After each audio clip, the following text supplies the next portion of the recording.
Os biológicos, também chamados de bioinsumos, existem há vários anos, mas agora estão causando uma verdadeira revolução na agricultura moderna. Nesta série de 3 vídeos, vamos escutar sobre manejo de pragas, manejo de doenças e biodisponibilização de nutrientes através desses bioinsumos. Antes, clique em gostei, compartilhe este vídeo com outros possíveis interessados e se inscreva no canal. Só assim poderemos continuar ativos. Vamos direto aos vídeos?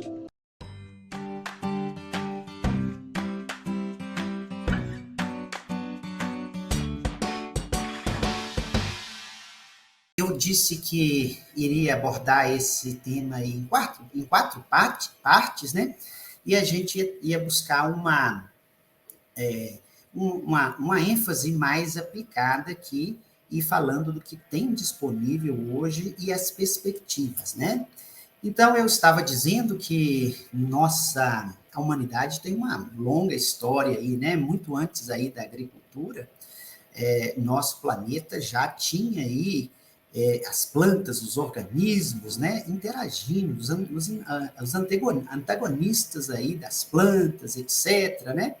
E até a agricultura aqui passou-se muito tempo e depois, então, né, muitos outros marcos aí na história, né, várias revoluções, nossa sociedade passou por isso, até que a gente chegou aí a partir da Revolução Científica e, mais recentemente, os 50 anos últimos aí, foi de bastante uma rapidez com que a ciência, as coisas mudaram, né? Bom, isso foi acompanhado aí de um grande crescimento populacional, juntamente com o desenvolvimento da ciência, né? Então, hoje a gente tem aí bastante expertise nessa questão aí de engenharia genética, né? Já estamos na era da edição gênica, mas ainda nós temos um grande desafio na agricultura com esses organismos que são os antagonistas, as pragas, os patógenos, as ervas daninhas. Eles aí causam em torno de 30% de perda e o manejo deles, evidentemente, é bastante importante, dado que nós precisamos, então, ter uma agricultura bastante eficaz, né? Então, a tendência tem sido que muitas daquelas tecnologias convencionais devam deva diminuir aí a diversidade dessas para dar lugar aí a outras mais modernas, mais de acordo aí com a realidade. Então, nós devíamos, né, fazer um bom uso dessas tecnologias que nós temos aí para manejo dessas pragas, né, porque a tendência da nossa população mundial ainda está em crescimento, né? Então, a expectativa é que, mais ou menos aí, né, no ano de 2100, nossa população deve atingir 11 bilhões de pessoas. É muita gente para ser alimentada, né? Então, isso requer da nossa agricultura atual bastante eficiência. Nessa questão, o órgão das Nações Unidas aí tem sugerido aí 17 metas objetivos para, então, que a gente possa ter um desenvolvimento que se diga aí sustentável. Desses 17, 8 objetivos aí estão associados com a agricultura, né? Então, isso afeta diretamente a gente na agricultura. O grande desafio, como eu disse, esse sistema que nós precisamos, de alta produtividade, e, ao mesmo tempo, né, essa sustentabilidade que se tornou um valor muito importante agora, mais recentemente, né? Então, a discussão é se, como nós manteremos aí as altas produtividades e, ao mesmo tempo, né, obter essa sustentabilidade. Será que é possível essa intensificação sustentável? Tá? E, nesse contexto, entram, então, o que nós chamamos de, talvez, aí, uma coisa que nós precisamos desenvolver, um sistema agroalimentar sustentável, não só os elementos aqui da cadeia alimentar, mas também os elementos naturais e também elementos sociais aí. Então, esse é o desafio do futuro, né? Um sistema agroalimentar que tenha sustentabilidade. E, nesse contexto, entram os produtos biológicos, né? Então, o que tem a ver isso com a sustentabilidade, com o aumento de produtividade e tudo mais? Nossos colegas aí, o professor Maurício, a doutora a Rafaela, abordaram muito bem aí esses, os chamados aí produtos biológicos, né, utilizados na agricultura. Então, eles, né, trabalharam aqui a parte de biofertilizantes, estimulantes, aí o professor Maurício falou muito bem agora anteriormente. A doutora Rafaela falou bastante aqui dos patógenos, né, ontem aí.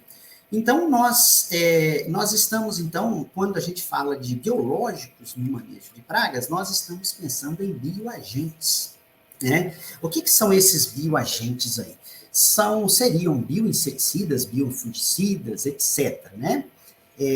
Então, inclui também não somente micro-organismos, né, como muito abordado aí, muito bem abordado anteriormente, mas também organismos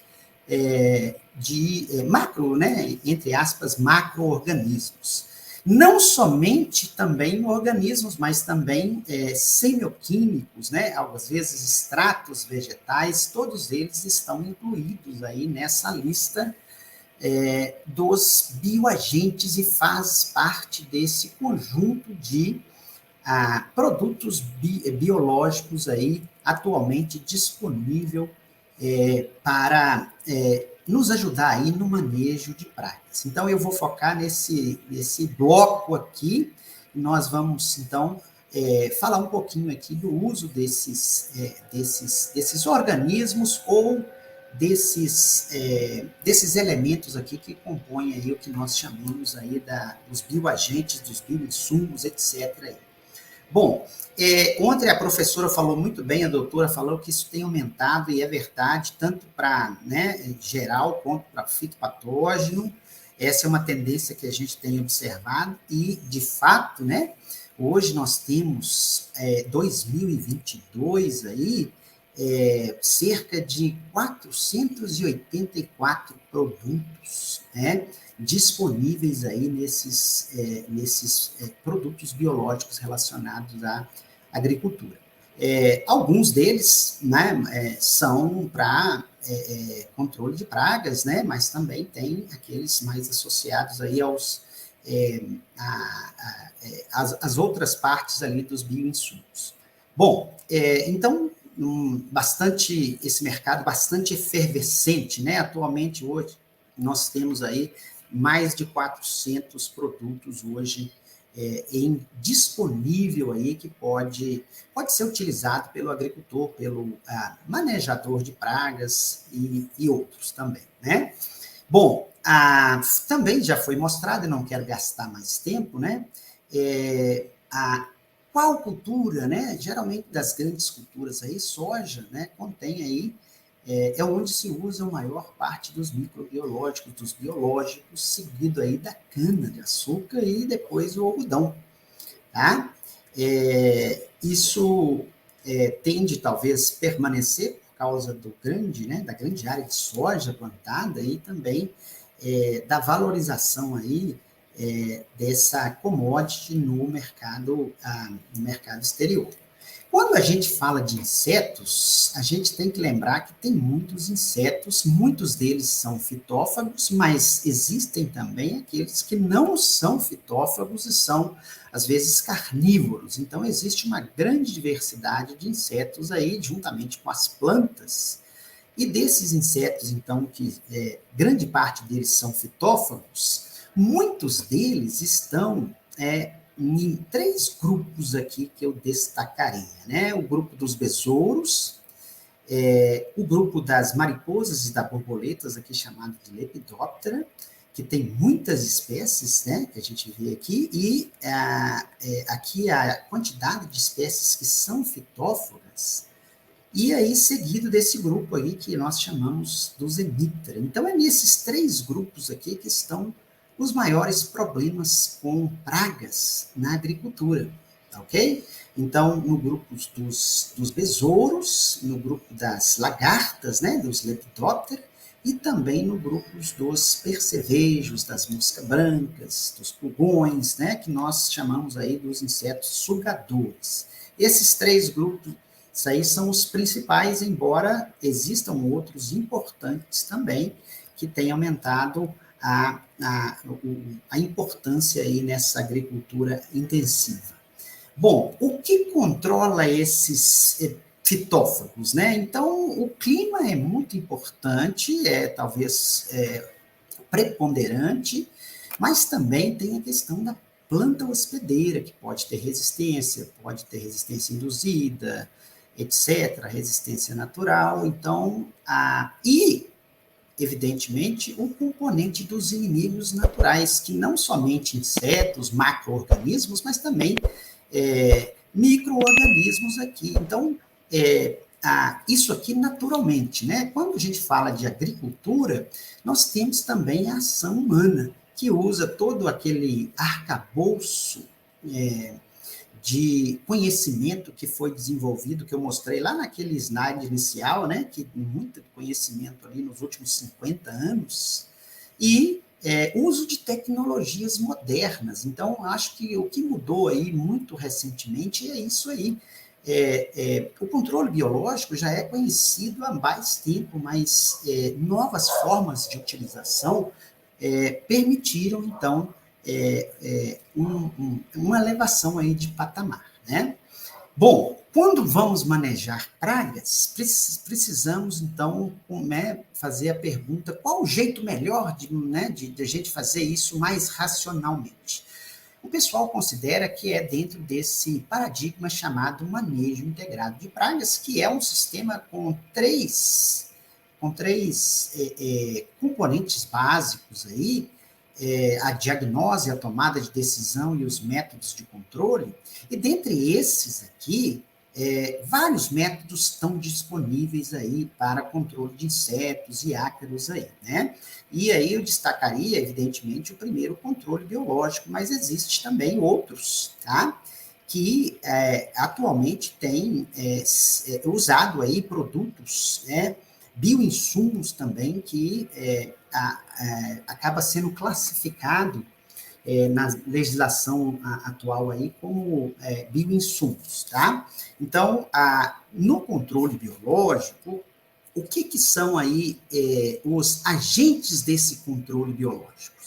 Tá? São aqueles insetos, não só insetos, mas o que seria aí o tal do controle biológico? É o uso da população de um inimigo natural para controle da população de praga, né?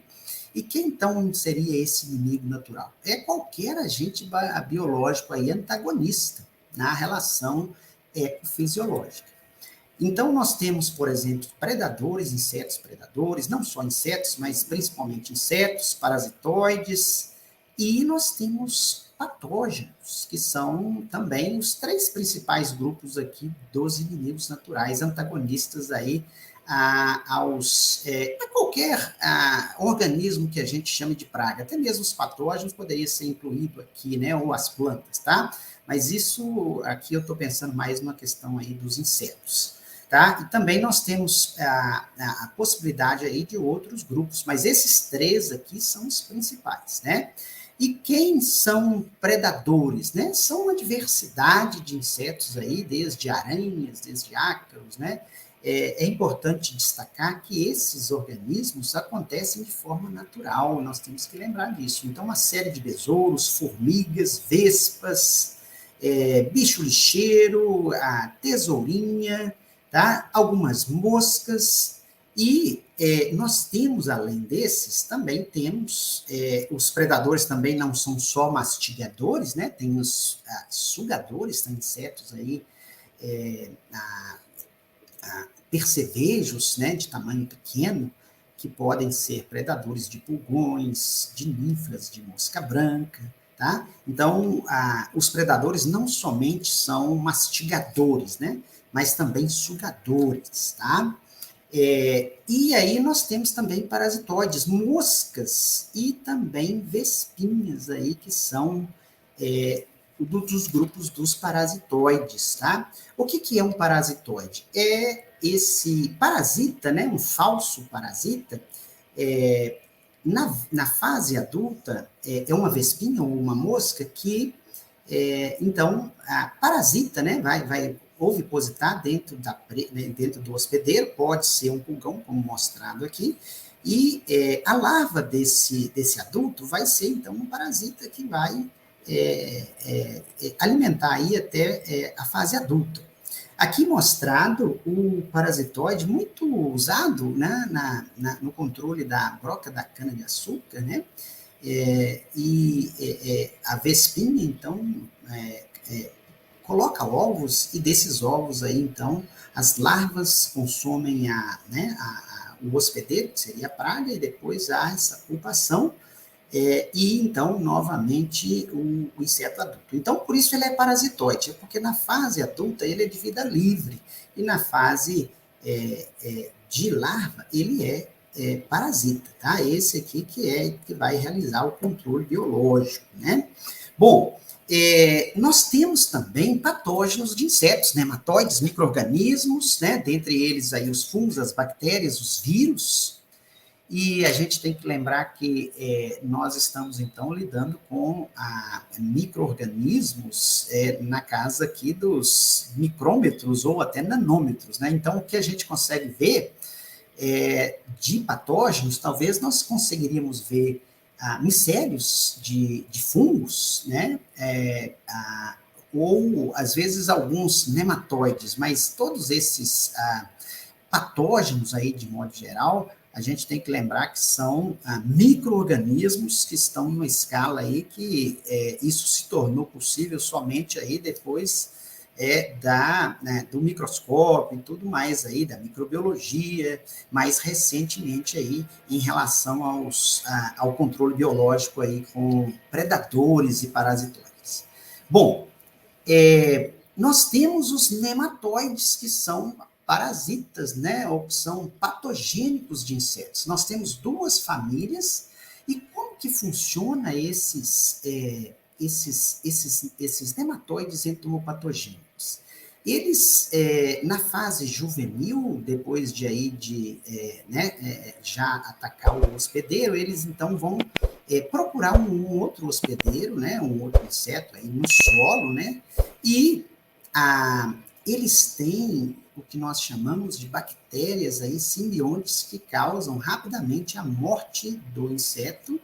E então esses nematóides usam esse cadáver aí do inseto, tá, para se reproduzirem, e aí vão então criar, né, novos nematóides aí esse então é o ciclo de um nematóide, que nós chamamos nematóide entomopatogênico, porque ele mata rapidamente aí através de bactérias simbiontes que eles têm, que os ajudam aí na colonização do hospedeiro.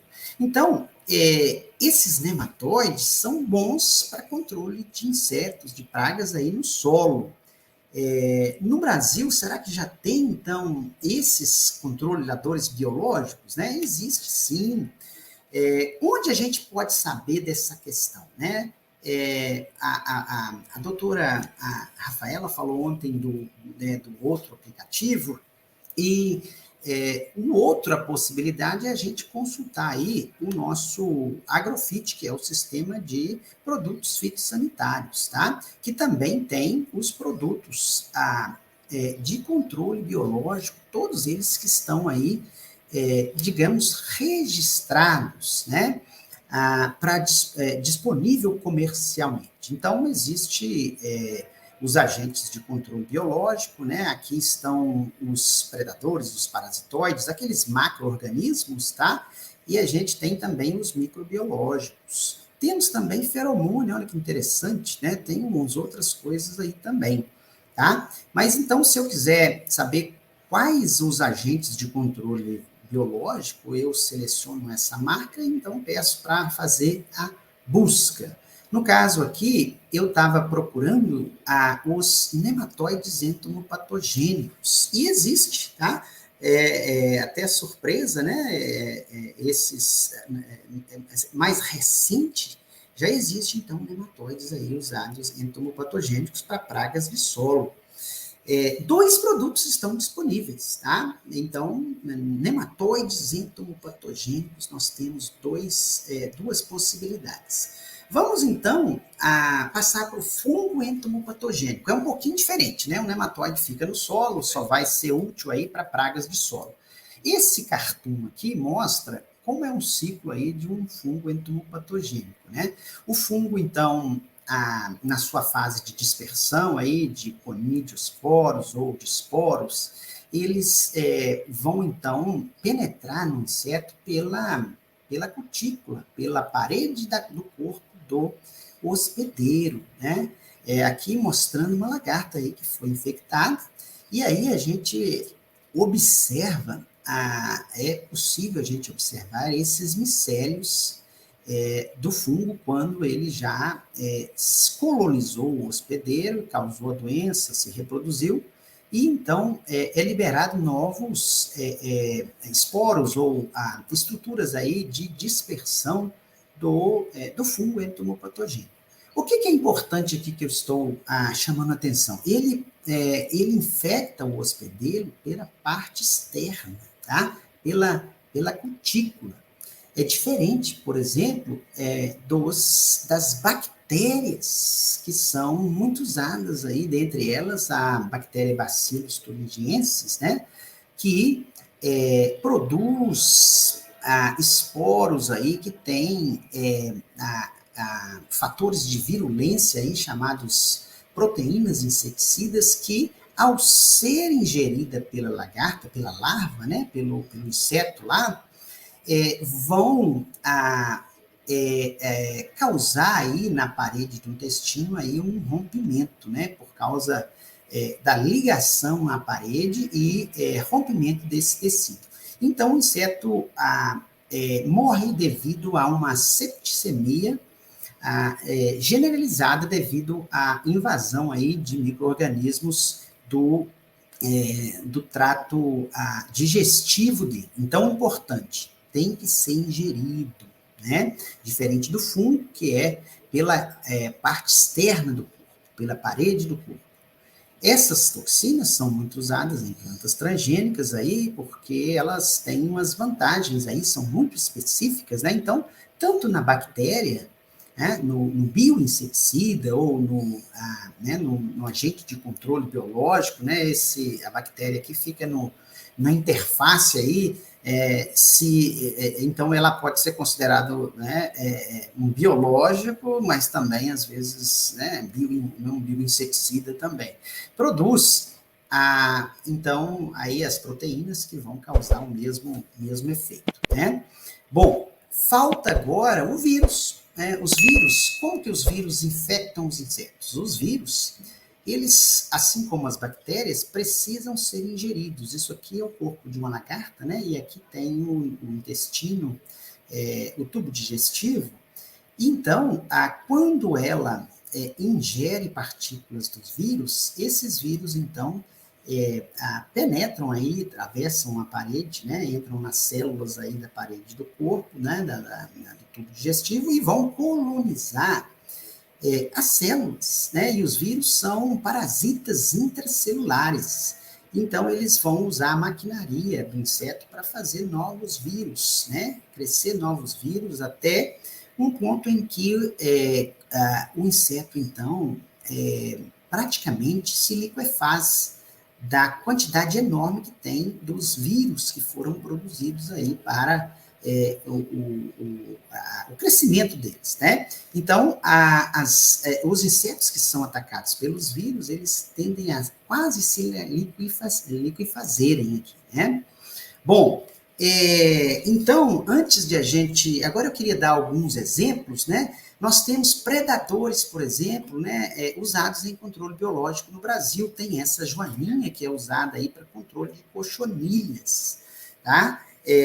Quantos produtos que tem, né? A gente pode ir lá fazer a mesma coisa, fazer a pesquisa lá. Existe aqui, aparentemente, 2 fornecedores aí desses agentes de controle biológico, né?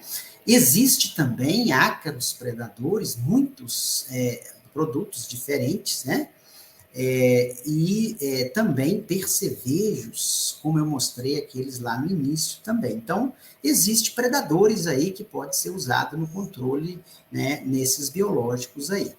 Bom, existe também parasitoides de ovos, que são parasitoides, podem ser parasitoides de pragas de soja, de percevejos, aqui mostrado e também de lepidópteros. Mas existe, então, vários produtos aí disponibilizados hoje aí no mercado brasileiro. Um parasitoide bastante usado é esse aí que nós chamamos de tricograma, né? Ele é usado contra a broca da cana, helicoverpa, várias lagartas, né? Então, eles são parasitas da fase de ovo, né? Esse é um inseto bem pequeno, ele é menor que um ovo aí, aqui mostrado, né? Isso aqui é uma massa de ovos aí da mariposa, e aqui o inseto, né? Muitos produtos, né? Nós temos um que é chamado tricograma galloia, aí, que é usado para pragas da cana-de-açúcar, e temos também aqueles que são usados nas outras culturas, né? Chamado de tricograma pretioso. Nós temos 13 produtos, 9 aqui, né? Muitos, e também talvez o maior programa de controle biológico do mundo esse controle biológico da lagarta, né, que é a broqueadora da cana-de-açúcar. Produz essas galerias aqui, e é colonizado aqui por um fungo, né, chamado do complexo da podridão vermelha, que causa problema lá na produção de açúcar e de álcool. Bom, então, esse inseto mora dentro da cana, né? Então, o único jeito de controle talvez seja com parasitoides. E aí são usados essas vespinhas aí, chamam as Cotesias flavipes. Isso é bem usado tem muito tempo já que se usa no Brasil. Inicialmente, isso tinha um protocolo de uso, etc. Hoje está moderno, pode ser até liberado com drones, né? Então tem avançado aí na tecnologia de liberação desses parasitoides. Então, muitos produtos, olha só, 27, né? 27 empresas, né? Grupos aí fornecem a Cotesia flavipes aí, tá? Então, e com relação aos fungos, nós temos 2 espécies de fungos muito usadas, né? Essa que tem os micélios, lembra que eu falei que o micélio desenvolve lá no inseto? Isso aqui é um inseto morto, uma cigarrinha com micélios de um fungo chamado Metarrhizium anisoplen. Temos também um fungo que o pessoal costuma conhecer como um fungo branco, né? Que o inseto, então, que é colonizado aí, que é morto pelo polipatógeno, ele tem um aspecto dos micélios aí, são de coloração branca, parece um cotonetezinho aí, né? Mas existe também outros fungos, os 2 mais conhecidos são esses aqui, o Metarrhizium e a Beauveria. E também, mais recentemente, tem um novo fungo aí, mais sendo usado contra psilídeos, né? Contra aquele... o inseto que transmite lá os patógenos do green, né, dos citros, tá? Então, esse fungo parece ser eficaz contra esse inseto aí, é uma opção de manejo. Bom, muitos Metarrhizium, olha só, 3 grupos de Metarrhizium existem disponíveis, né, 75 produtos aí, disponível aí, como a professora falou, a doutora Rafaela, a legislação brasileira aí foi flexibilizada aí nos últimos anos aí, né, a partir de 2020 para cá. Então tem havido muitas empresas aí têm registrado os produtos, assim, esses produtos são mais fáceis de registrar do que aqueles agrotóxicos mais, né, dos químicos, tá? Então, existe também muitas valvérias, 84 produtos aí, né? Isso aqui eu peguei hoje lá no Agrofit. Temos, né, uma diversidade aí, 84 mais aqui, né? Mesmo seguindo aqui, nós temos 3 grupos diferentes, 3 cepas, né? Que são usadas. E com relação aqui a essa bactéria que eu estava explicando lá, que coloniza pelo aparelho bucal e causa a morte de lagartas desfolhadoras, existe muitos produtos também, né? A gente vai chegar lá. Uma coisa que eu queria destacar é com relação ao uso correto desses entomopatógenos. Eles precisam ser usados no início da infestação e devem ser evitados aí a questão da luz solar, porque tem luz ultravioleta, e também porque a lagarta precisa alimentar para se intoxicar. Se tiver uma chuva torrencial, é necessário também fazer uma reaplicação. Então, é preciso aí cuidados especiais para o uso desses microbiológicos aí. Então, eles são bastante úteis aí para controle de lagartas em soja, em milho, várias lagartas desfolhadoras, né? E tem uma infinidade de produtos à base de Bacillus thuringiensis. Existem 3 cepas que são usadas aí, e existe 40 produtos disponíveis, né? Então, assim, parece que tem mais microbiológicos do que lá os os entomófagos, tá? Então, a gente está vendo aqui muito mais, aquele número lá que eu mostrei inicial era bem maior aí para os micro-organismos, né?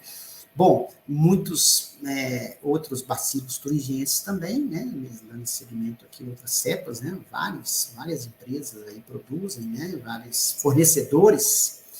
E baculovírus nós temos, baculovírus tem uma coisa muito importante, os baculovírus são muito específicos, eles são espécie específica, então o baculovírus que é isolado da lagarta da soja, ele é eficaz contra essa lagarta da soja apenas.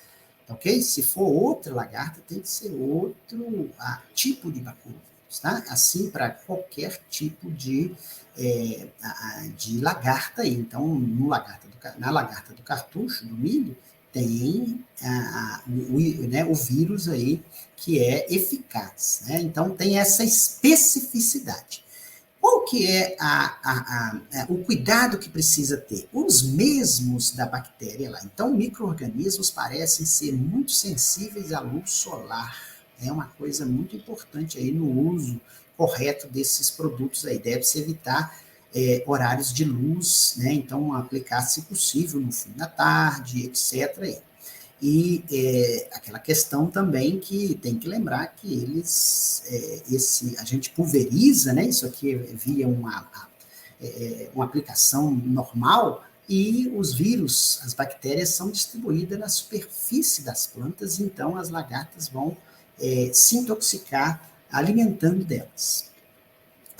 Muitos baculovírus têm sido registrados nos últimos tempos aí, mas menos do que os BTs, né? Então, mas tem bastante aí produtos aí à base de baculovírus, né? Esse aqui para a lagarta da soja. Aqui uma lagarta, tipicamente, quando ela é atacada de vírus, né? Os vírus reproduzem e a lagarta acaba morrendo aí, geralmente nas partes mais altas das plantas, com esse aspecto aí de, basicamente, muito flácido, né, liquefazendo. Então, tem os baculovírus para lagarta falsa medideira, tem para Helicover parmígera, às vezes até tem misturas, tá?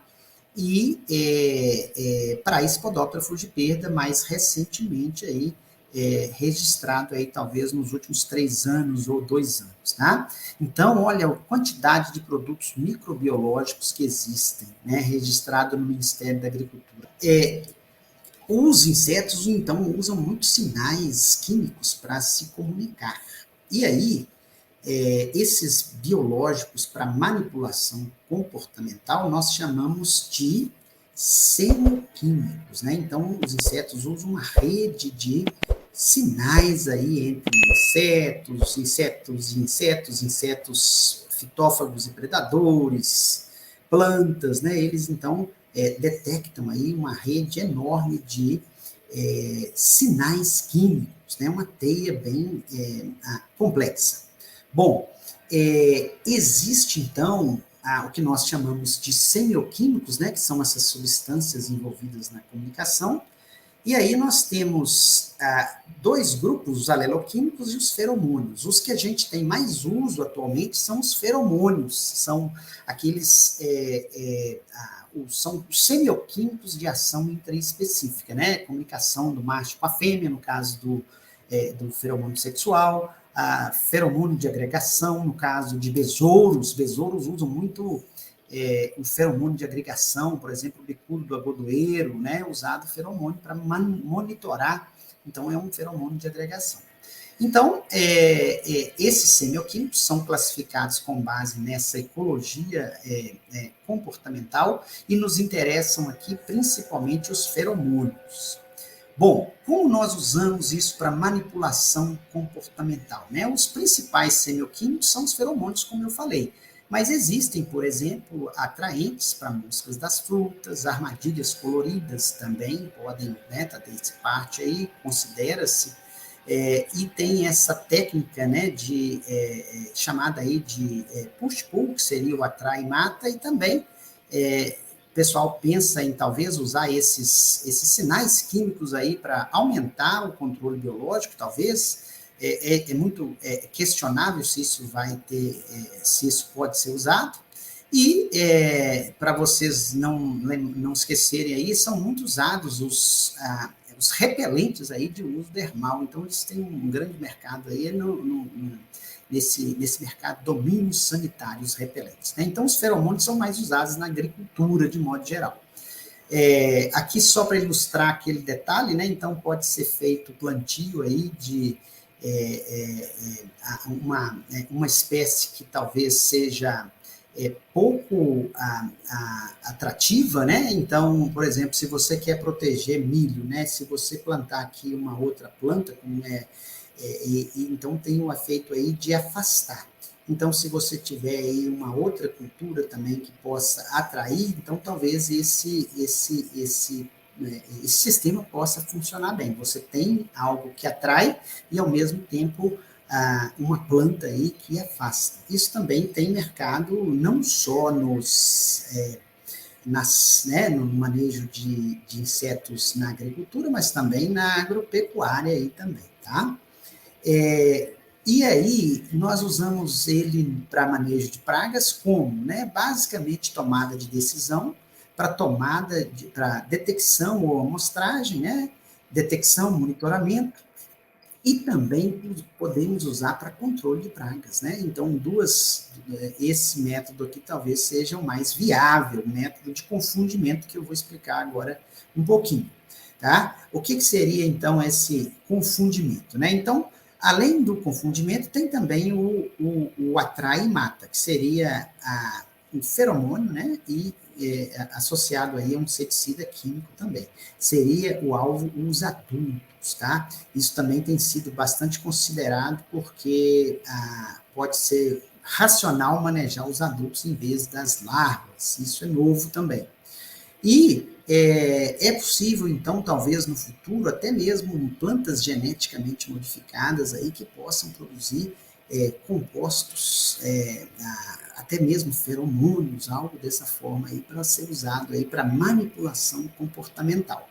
Bom, uma coisa que era muito difícil era sintetizar moléculas de feromônio.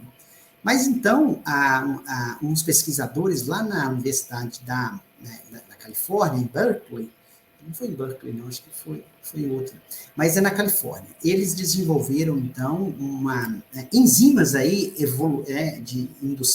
evoluídas aí rapidamente, então conseguiram essas enzimas capazes de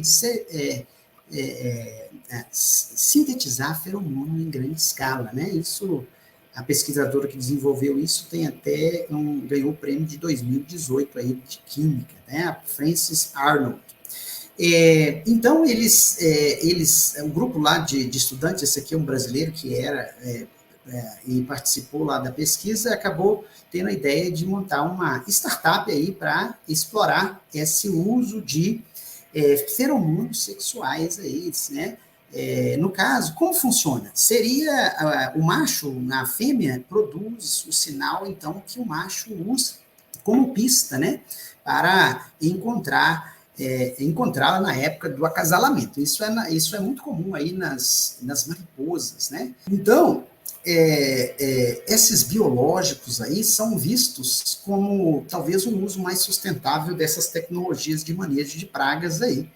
Então, são aí de uma diversificação aí desse uso lá das técnicas de manejo, das práticas de manejo de pragas. É importante a gente lembrar que o controle biológico natural é muito comum, num país como o nosso, de agricultura mais tropical e subtropical. Então, essa questão da seletividade é muito importante aí, tá? Então, talvez até mesmo um manejo de resistência, né? Talvez um amplificador aí da desvantagem adaptativas de insetos resistentes. Esses vermelhinhos aqui, que nas culturas BTs, se a gente não diminuir a pressão de seleção, eles tendem a aumentar e aí leva à perda de eficácia da variedade resistente.